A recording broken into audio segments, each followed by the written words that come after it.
में ही स्यादवाद का अर्थ किया। कलश के ठीक नीचे स्यादवाद, स्यादवाद माने किसी अपेक्षा से कथन करना। तो किसका? कि वस्तु का। तो वस्तु को किसी अपेक्षा से कथन करने की ज़रूरत क्यों?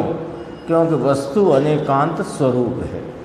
वस्तु एक ही समय में नित्य अनित्य स्वरूप है। एक ही समय में एक अनेक रूप है। एक ही समय में वह सत असत रूप है। तो एक ही समय में दो विरुद्ध शक्तियाँ उसमें एक साथ प्रकाशित हैं। इसलिए ऐसी अनेकांतमय वस्तु को स्यादवाद के द्वारा ही कहा जा सकता है ना।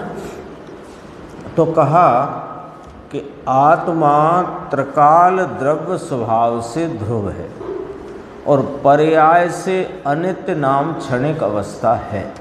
वह आत्मा की ही अवस्था है, एक ही समय में है।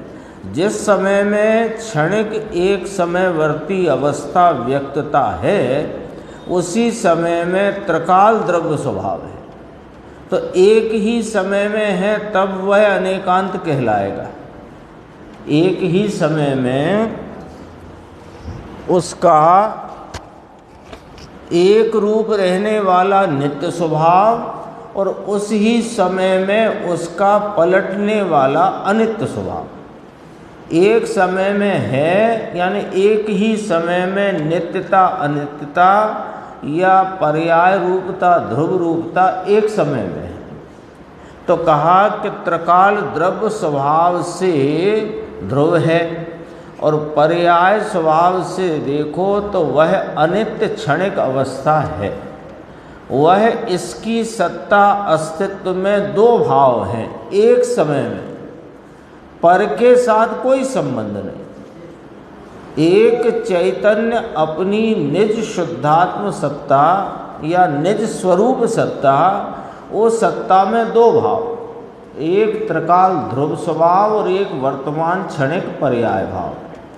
तो कहते हैं कि ऐसा जो स्यादवाद द्रव्य और पर्याय का स्वरूप ऐसा भान होकर प्रदीप्त किया गया। यह आया था ना, स्यादवाद दीपित लसत महसी।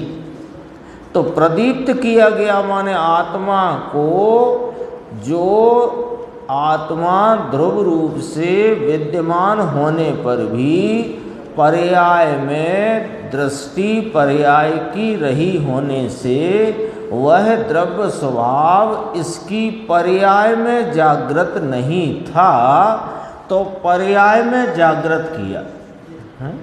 तो आत्मा को जागृत किया गया। अब आगे देखो, इसी को जोड़ के बात है।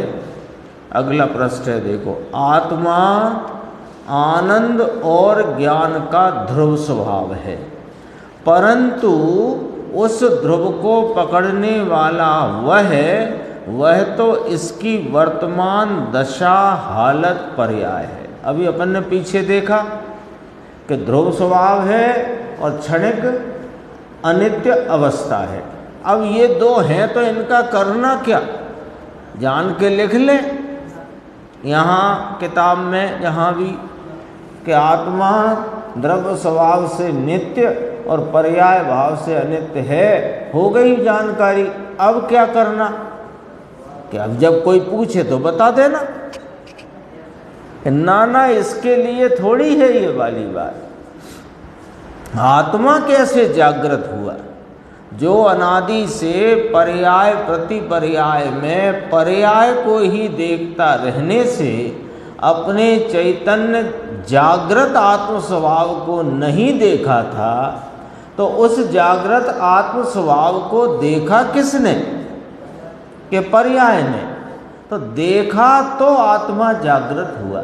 वो कहते हैं कि आत्मा आनंद और ज्ञान का ध्रुव स्वभाव है, परंतु उस ध्रुव को पकड़ने वाला वह कौन है? कि वह तो वर्तमान दशा हालत पर्याय है।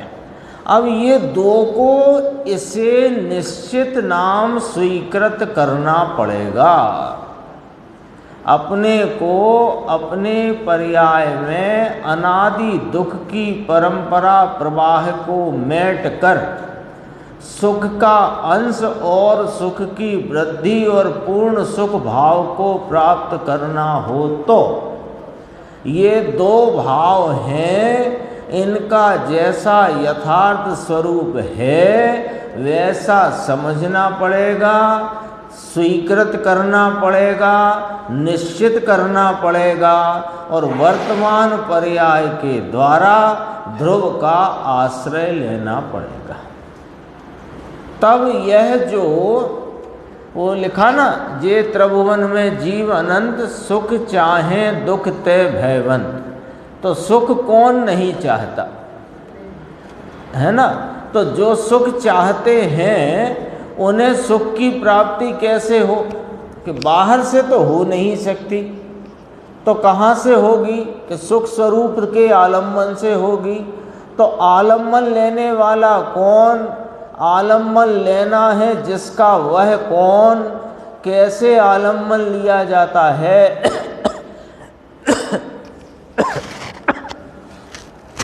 ये सारा नक्की करना पड़ेगा कि नहीं करना। मैं तो गायक हूँ, हाँ हो,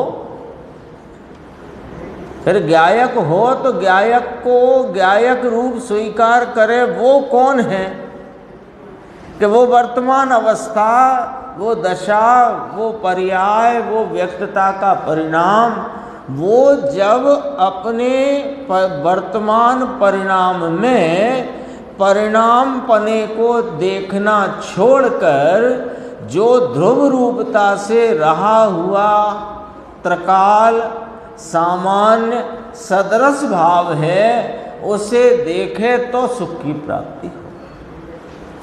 ये बहुत सीधा सरल संक्षिप्त बात है, उपाय संक्षिप्त है, उपाय में विस्तार नहीं है। ये तो जिसने इस उपाय को प्राप्त किया है उनकी दशाओं में क्या क्या भाव बन रहे हैं विस्तार उसका है, अथवा जिन्होंने प्राप्त नहीं किया वे कहाँ कहाँ कैसे कैसे भटक रहे हैं विस्तार उसका है।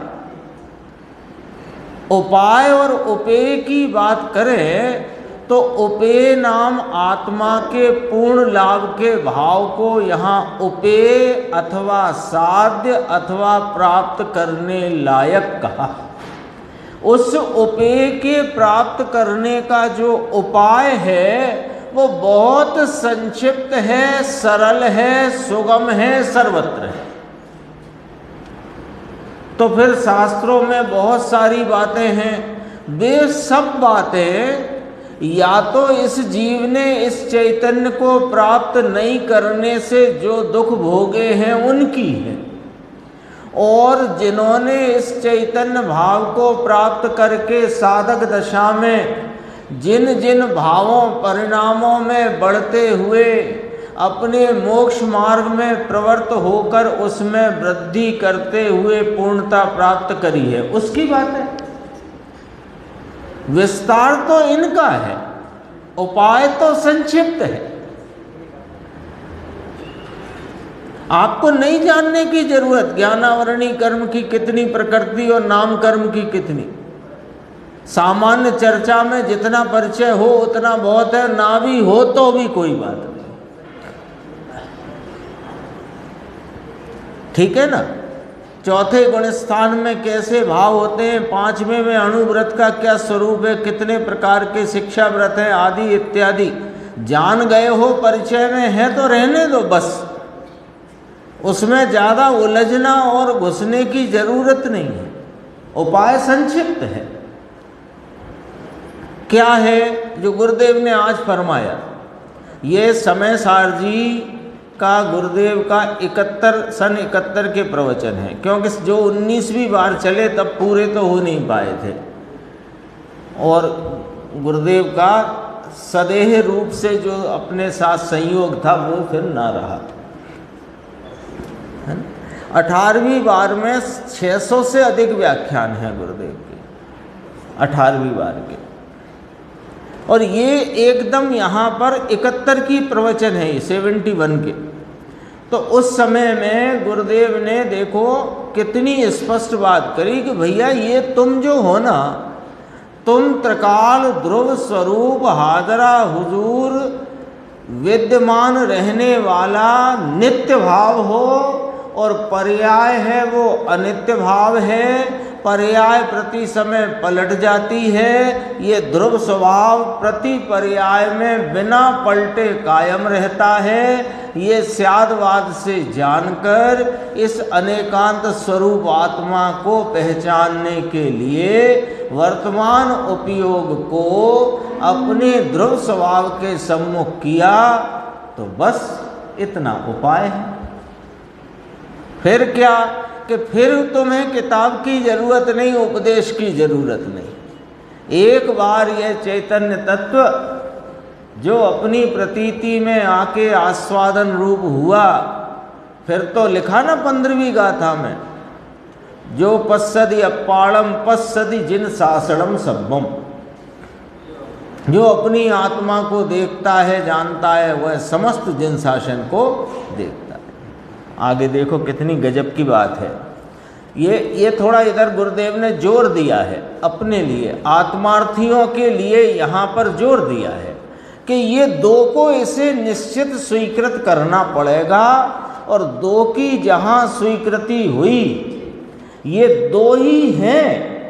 बस ये जो स्वीकृत किया तो पर्याय त्रिकाल ध्रुव में झुकती, क्योंकि इसको कहते हैं अपने आत्मस्वरूप का यथार्थ निर्णय। देखो इसमें पुण्य पाप के विकल्प की आवश्यकता नहीं है, जरूरत नहीं है उसकी। वर्ण रंग गंध शरीर आदि जो निमित्त सब इसमें है ही नहीं। वह अपना, अब फिर आती बात, वह जो अपना शाश्वत रहने वाला ध्रुव स्वभाव है, उसमें उस ध्रुव स्वभाव में विश्वास करना, किससे कि वर्तमान अवस्था के द्वारा। किस प्रकार कि वर्तमान अवस्था के विश्वास से, है ना, अंतर में झुकाने से चैतन्य के स्वभाव में भरा हुआ ज्ञान आनंद तेज वह पर्याय में हालत में प्रकट होता है, लस लसता हुआ। कल कहा था गरम गरम घी का हलवा हो तो ऐसा लस लसाता है, ऐसे यह आनंद लस लसता प्रकट होता है, तेज।